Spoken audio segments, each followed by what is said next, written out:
नमस्कार विद्यार्थी मित्रों,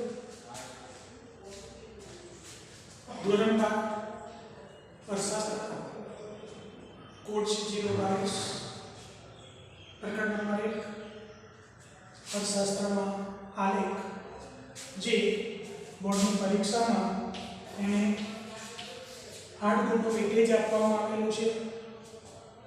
एमां पण खास करीने अगत्यनो અને મહત્વનો જે મુદ્દો છે એ આકૃતિ અને આલેખનો છે।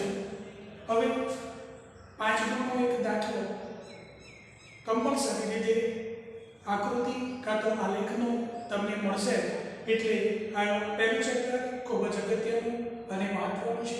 એટલે વિદ્યાર્થી મિત્રો આલેખ અને આકૃતિ કેવી રીતે દોરી શકાય એ બાબતે ખૂબ જ ગંભીરતાથી જે તે વિગત સમજાવવામાં આવે એ શાંતિથી તમે સમજશો। હવે આપણે પણ જાણીએ છીએ કે રોજબરોજના વ્યવહારની અંદર ઘણી બધી એવી બાબતો હોય છે કે એને સમજવા માટે આપણે કેટલીક વખતે અથવા તો એનું અર્થઘટન કરવા માટે એ કેટલીક બાબતો આપણે સારી રીતે સમજી શકીએ એ માટે કેટલીક વખતે રાજ્ય સરકાર દ્વારા, કેન્દ્ર સરકાર દ્વારા અથવા તો આંતરરાષ્ટ્રીય સંગઠનો દ્વારા અવારનવાર માહિતી અથવા તો આંકડાકીય માહિતી આપણને રજૂ કરવામાં આવે છે। હવે એનું જે અર્થઘટન છે એ આપણે સીધી રીતે ન સમજી શકીએ, પણ જો એ જ માહિતી હવે આંકડાશાસ્ત્રીઓ એવું કહે છે કે કોઈ પણ બાબતને સમજાવવા માટે તમારે 1000 શબ્દોની જરૂર પડે। કેટલા? 1000 શબ્દોની જરૂર પડે, પણ એ જ માહિતીને કોઈ ચિત્ર દ્વારા જો રજૂ કરવામાં આવે તો સ્વાભાવિક રીતે આ માહિતી આપણે એક જ ચિત્ર રજૂ કરવાથી જે તે બાબત આપણે સારી રીતે સમજી શકીએ છીએ। તો આના ઉપરથી તમે સમજી શકો છો કે આપણે કોઈ પણ માહિતીને સમજાવવા માટે અથવા તો સમજવા માટે કેટલા બધા શબ્દોનો વિદ્યાર્થી મિત્રો ઉપયોગ કરવો પડે, પણ જો આપણી સામે એક જ ચિત્ર રજૂ કરવામાં આવે તો સ્વાભાવિક રીતે આપણે એને સરળતાથી સમજી શકીએ છીએ। તો આ ચિત્રનો એ પ્રભાવ જોવા મળે છે। અને આપણે પણ જાણીએ છીએ કે નવી શિક્ષણ નીતિ પ્રમાણે હવે દરેક ચેપ્ટરોની અંદર પ્રાઇમરીથી માંડી હાયર સેકન્ડરી સુધી દરેક ચેપ્ટરોની અંદર મોટા ભાગે આ પ્રકારે તમે સમજી શકો છો ચિત્રોનો ભરપૂર ઉપયોગ કરવામાં આવે છે અને બાળકોને સમજાવવામાં આવે છે, અને જેને પરિણામે એ બાળક સારી રીતે સમજી શકે છે। અને ચિત્રની જે આકૃતિ છે એ આકૃતિ જે તે વ્યક્તિના માનસપટ ઉપર લાંબો સમય સુધી એ યાદ રહી જાય છે। એટલે કોઈ પણ બાબતને સમજાવવા જો ચિત્રનો ઉપયોગ કરવામાં આવે તો લાંબો સમય સુધી આપણને યાદ રાખે છે। આપણે પણ જોઈએ કે બાળક નાનું છે અને એને સમજાવવું છે। હવે માની લો કે કોઈ પ્રાણી વિશેનો એને નિબંધ સમજાવવો છે તો કોઈ પણ એના ટીચર અથવા એના મેડમ દ્વારા જો રજૂ કરવામાં આવે, એના શબ્દો દ્વારા રજૂ કરવામાં આવે તો માનું છું તે પ્રમાણે બાળક માત્ર 20 થી 30% જે સમજી શકશે। એનાથી વધારે એની ગ્રહણ શક્તિ, એની માનસિક શક્તિ એના માટે તૈયાર નથી। એટલો મતલબ એવો થાય છે કે કોઈ પણ પ્રાણીના વિશેની સમજૂતી શબ્દો દ્વારા જો આપવામાં આવે તો બાળક માત્ર 20 થી 30% સમજી શકશે, પણ એ જ રજૂઆત અથવા એ જ પ્રાણી વિશેની માહિતી જો બાળકને કોઈ ચિત્ર દ્વારા રજૂ કરવામાં આવે તો સ્વાભાવિક રીતે એ લાંબો સમય સુધી યાદ રહેશે। અને એને જો પૂછવામાં આવે જો 10 વાક્યો આપણે સમજાવ્યા છે તો એમાંથી જો ચિત્ર દ્વારા જો રજૂ કરેલી માહિતી હશે તો એ સરળતાથી 6 કે 7 વાક્યો સરળતાથી લખી શકશે, પણ જો શબ્દો દ્વારા માહિતી આપી હશે તો એ 3 કે 4 જ વાક્યો બોલી શકશે અથવા તો લખી શકશે। તો અહીંયા ચિત્રનો જે ભાવ છે અથવા તો ચિત્ર દ્વારા જે રજૂઆત છે એ સારી રીતે આપણે આપી શકીએ। તો અહીંયા આપણને 2 પ્રકારના ચિત્રોનો આપણે અભ્યાસ કરવાનો છે। એમાં 2 પ્રકારના કયા? તો એક આવશે આકૃતિ અને બીજો આવશે આલેખ। આકૃતિ અને આલેખ બોર્ડની પરીક્ષામાં 5 ગુણનો કમ્પલસરી પ્રશ્ન એ આકૃતિ કાપો અથવા તો આલેખ દ્વારા સમજૂતી વેધી આપો એવું તમને આપવામાં આવશે।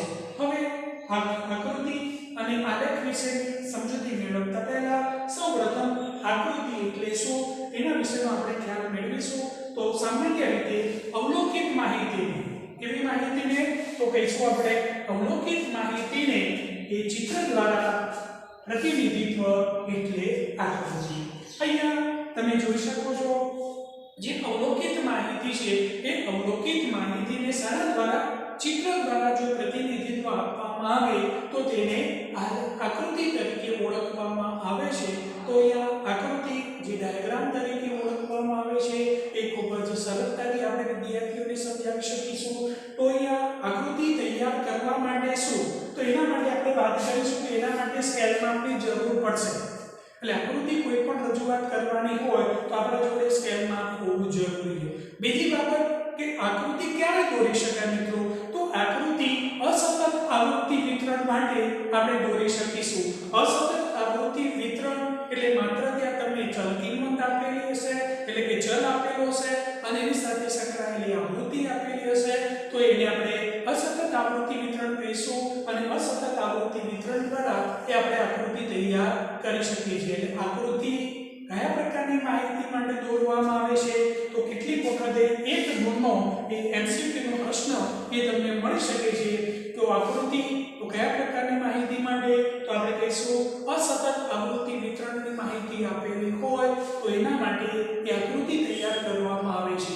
હવે બીજી વાત છે કે આકૃતિ સ્વયં અને સ્પષ્ટ માહિતી માટે એ આપણે આકૃતિનો એ ઉપયોગ કરીએ છીએ અને એના માટે આપણે જાણીએ છીએ કે એના માટે આંકડાશાસ્ત્રનો એ ઊંડું જ્ઞાન જરૂરી નથી. સામાન્ય જ્ઞાન આપણા જોડે હશે તો પણ આપણે આકૃતિ એ સરળતાથી દોરી શકીશું. તો અહીંયા આકૃતિ સામાન્ય રીતે દોરવા માટે સ્કેલ માપનો ઉપયોગ કરવામાં આવે છે. અસતત આવૃત્તિ વિતરણ માટે આકૃતિ તૈયાર કરવામાં આવે છે. તે જ પ્રમાણે સ્વયં સ્પષ્ટ જો માહિતી આપેલી હોય તો એને રજૂઆત કરવા માટે પણ આકૃતિનો એ ઉપયોગ કરવામાં આવે છે. અને મોટાભાગે અત્યારના આધુનિક સમયની અંદર કોઈ પણ ઉત્પાદક ક્ષેત્રે અથવા તો કોઈ પણ કંપની પોતાની નવી જે પ્રોડક્ટ બજારમાં જ્યારે લઈને વિદ્યાર્થી મિત્રો આવતા હોય ત્યારે એ જો ચિત્ર દ્વારા એની રજૂઆત ન કરે અથવા એની જાહેરાત ન કરે તો એનું સેલિંગ અથવા તો એનું વેચાણ એ ખૂબ જ ઓછું થાય છે. એટલા માટે અત્યારના સમયમાં સૌથી વધારે સેલિંગ માટે એ ચિત્રોનો ઉપયોગ વધારે પ્રમાણમાં કરવામાં આવે છે અને ચિત્ર અથવા તો આકૃતિનો ઉપયોગ કરી અને પોતે એ જે તે માહિતી રજૂ કરે છે. આપણે અવારનવાર ટીવીમાં પણ આ પ્રકારના ચિત્રો દ્વારા એ આપણને આકૃતિઓ દ્વારા ચિત્રો દ્વારા આપણને કોઈ પણ પ્રોડક્ટની માહિતી આપવામાં આવે છે અને એનો ઉપયોગ આપણે સરળતાથી એ જીવનમાં કરી શકીએ છીએ. એટલે આકૃતિને સ્વયં સ્પષ્ટ માહિતી રજૂ કરવા માટે પણ એનો ઉપયોગ કરવામાં આવે છે. હવે બીજું એક ચિત્ર છે જેને આલેખ તરીકે ઓળખવામાં આવે છે. હવે આલેખની વાત પણ એ જ છે કે સામાન્ય રીતે જે અવલોકિત માહિતી છે એ અવલોકિત માહિતીને ત્યાં પણ ચિત્ર દ્વારા જો પ્રતિનિધિત્વ એટલે એને આલેખ તરીકે ઓળખવામાં આવે છે. બંનેના મીનિંગ એક જ છે. અવલોકિત માહિતીને ચિત્ર દ્વારા પ્રતિનિધિત્વ આપવામાં આવે એટલે એને આકૃતિ પણ કહેવામાં આવે છે અને આલેખ તરીકે જ એને ઓળખવામાં આવે છે. એટલા માટે કોઈ અલગથી કોઈ ડેફિનેશન અથવા તો વ્યાખ્યા એ આપવામાં આવેલી નથી. હવે અહીંયા પણ આપણે જોઈશું કે આલેખ દોરવા માટે કઈ આવૃત્તિ વિતરણનો ઉપયોગ કરવામાં આવે છે.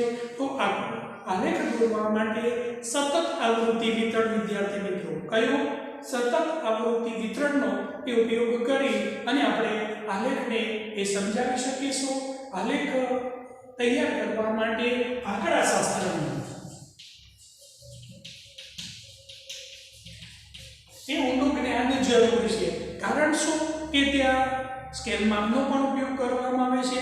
એ તો તમને જ્યારે પણ આપણે કોઈ પણ વિષય વિશે બાબત વિશે સમજૂતી આપીશું તો સ્કેલ માપનો આપણે ઉપયોગ કઈ રીતે કરીશું એ તમને વ્યવસ્થિત આપણે સમજાવીશું. તો આકૃતિ અને આલેખ તૈયાર કરવા માટે આપણે જાણીએ છીએ તે પ્રમાણે એના માટે આપણે બે ચલનો ઉપયોગ કરીશું. એક x ચલ આવશે અને એક y ચલ આવશે. હવે x ચલ ઉપર શું અને y ચલ ઉપર શું તો આપણે તમે સમજી શકો છો.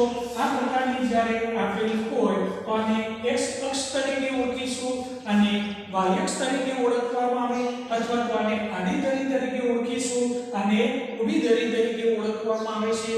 x અક્ષ તરીકે ઓળખીશું, y અક્ષ તરીકે ઓળખવામાં આવે છે. સમય સાથે સંકળાયેલી તમામ માહિતીને સમય સાથે સંકળાયેલી તમામ માહિતીને આપણે એક્સ અક્ષ ઉપર દર્શાવવામાં આવે છે અને એની સંબંધિત એટલે અહીંયા સ્વતંત્ર માહિતી x ઉપર આપણે બતાવીશું અને પરતંત્ર માહિતી એ y અક્ષ ઉપર બતાવવામાં આવે છે અને આવી રીતે આપણે આકૃતિ અને આલેખનો આપણે ઉપયોગ કરી શકીએ. હવે અહીં આપણે તમને જે સમજાવવાની વાત કરીશું અસતત માહિતી.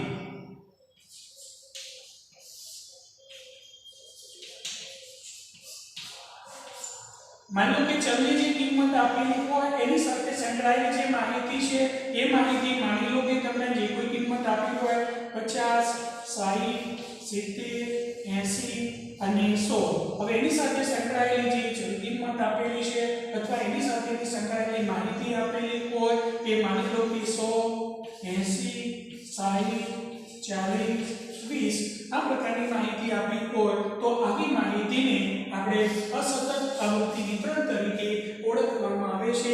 ત્યાં મોટાભાગે જે તે માહિતી અને એની સાથે સંકળાયેલી માહિતીનો એ ઉપયોગ કરવામાં આવે છે. એટલે અહીંયા કિંમત આપેલી હશે અને એની સાથે સંકળાયેલી જે તે માંગની કિંમત હોય તો માંગ, પુરવઠાની બાબત હોય તો પુરવઠાની આ વિગત દર્શાવવામાં આવે છે.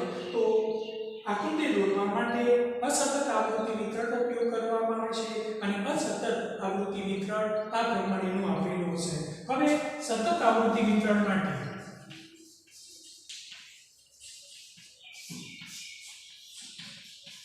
અહીંયા તમને વર્ગો આપેલા હશે અને એની કિંમત આપેલી હશે.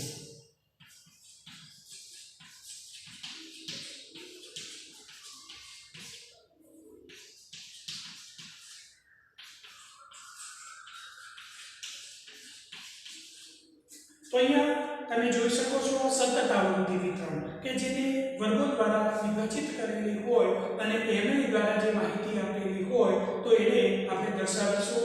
વર્ગો આપેલા છે 0 થી 10 તો એની જે ચલ કિંમત છે દર્શાવશે 10 થી 20 20 થી 30 30 થી 40 તો 40 આવશે 40 થી 50 થી 50 આવશે. તો આલેખ દોરવા માટે એ સતત આવૃત્તિ વિતરણનો ઉપયોગ કરવામાં આવે છે. તો અહીંયા આકૃતિ અને આલેખ બંનેના અર્થ આપણે સમજૂતી મેળવી. અસતત આવૃત્તિ વિતરણ, સતત આવૃત્તિ વિતરણની માહિતી મેળવી વિદ્યાર્થી મિત્રો. તો આ એ પાયાની વાત થઈ અને એના દ્વારા આપણે આકૃતિ અને આલેખની વાત કરી શકીશું. હવે આકૃતિ અને આલેખનું મહત્વ શું એ દર્શાવતો 2 ગુણનો પ્રશ્ન પણ કોઈ વખતે પરીક્ષામાં મળી શકે કે આકૃતિનું મહત્વ સમજાવો અથવા તો આલેખનું મહત્વ સમજાવો. બંનેનો ઉપયોગ કરીને પણ એ આપણે આપી શકીએ. તો આપણે જોઈએ કે આકૃતિ અને આલેખ આપણને કઈ રીતે ઉપયોગી બને. તો અઘરા અને અટપટાના અભ્યાસ માટે અને સરળ અને સ્પષ્ટ રીતે રજૂઆત કરવા માટે આપણને આકૃતિ અને આલેખનો ઉપયોગ કરવામાં આવે છે.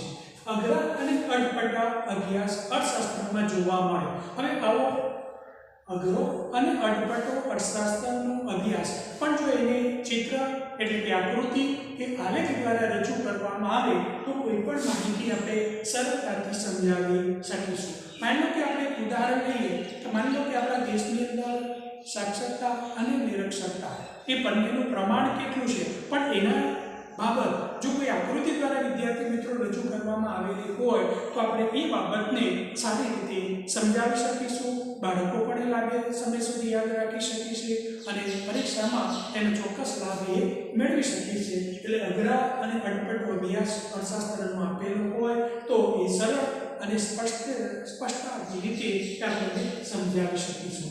હવે બીજો મુદ્દો છે કે એના વલણોનો અભ્યાસ કરવા માટે એટલે એમાં રહેલા જે વલણોનો જે અભ્યાસ કરવા માટે પણ અર્થશાસ્ત્ર આપણને વધારે ઉપયોગી બને છે અને જે તે વલણ સ્પષ્ટ રીતે આપણે વિદ્યાર્થીઓને એ સમજાવી શકીએ છીએ. વિવિધ ક્ષેત્રોનો અભ્યાસ તો વિવિધ ક્ષેત્રો આપેલા હોય તો એ ક્ષેત્રોનો અભ્યાસ કરવા માટે પણ આકૃતિ અને આલેખનો ઉપયોગ આપણે કરવામાં આવીશું તો આપણને ઉપયોગી. આપણે જોઈએ છીએ કે આપણા દેશમાં ઘણા એવા પ્રદેશો આવેલા છે, ઘણા એવા ક્ષેત્રો આવેલા છે.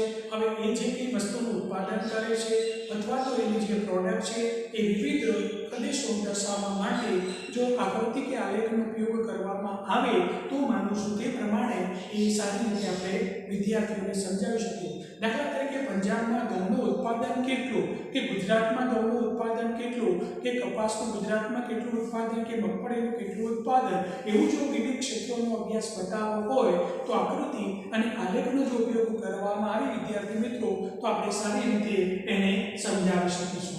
બીજી વાત છે વર્ગો, પ્રદેશો, ક્ષેત્રો, સમયગાળા વચ્ચેની સરખામણી કરવા માટે. હવે વિવિધ બાબતોની સરખામણી કરવા માટે પણ આકૃતિનો અથવા તો આલેખનો ઉપયોગ કરી અને વિદ્યાર્થી મિત્રો આપણે સમજાવી શકીશું. આપણે જાણીએ છીએ કે સૌથી વધારે ઘઉંનું ઉત્પાદન કયા પ્રદેશમાં થાય છે, તો આપણે જવાબ આપીશું કે પંજાબમાં સૌથી વધારે ઘઉંનું ઉત્પાદન થાય છે.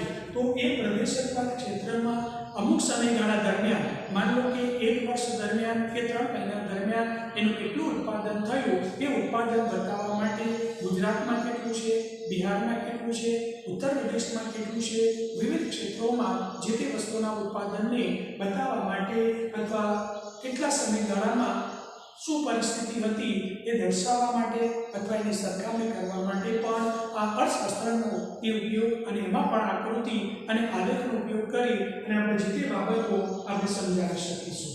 ત્યાર પછી વાત આવે છે અઘરી બાબતો અથવા તો એને સમજાવવા અને સમજવામાં એ આકૃતિ અને આલેખ ઉપયોગી બને છે. સમજાવવા અને સમજવા.